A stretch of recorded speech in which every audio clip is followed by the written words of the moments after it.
और ये वाला जो है वो फार्म मैं जो आपको दिखा रहा हूँ अभी, ये फार्म शायद आपने नेट पे इसकी पिक्चर देखी हो पहले। ये घोड़े खड़े हैं उनके, ये को नहला रहे हैं वो घोड़े को। जी जी अंदर वाले देख लें। और ये नुकड़ा घोड़ा है उनके पास।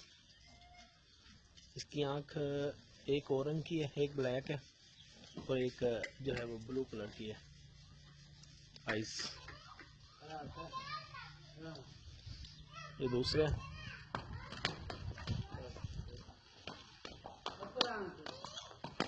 ये एक और खड़ा है।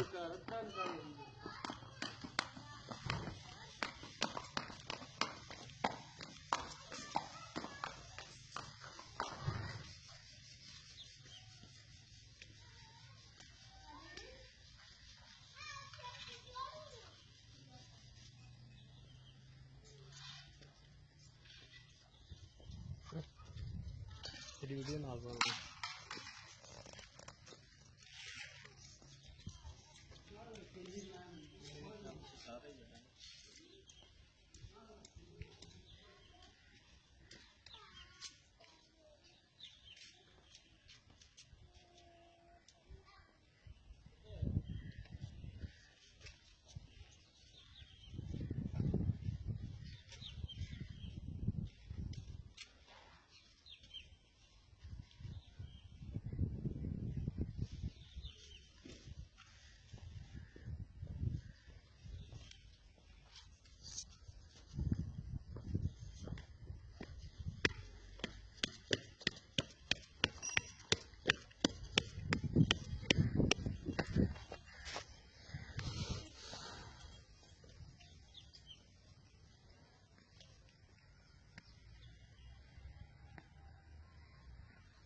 डॉक्टर गजनफर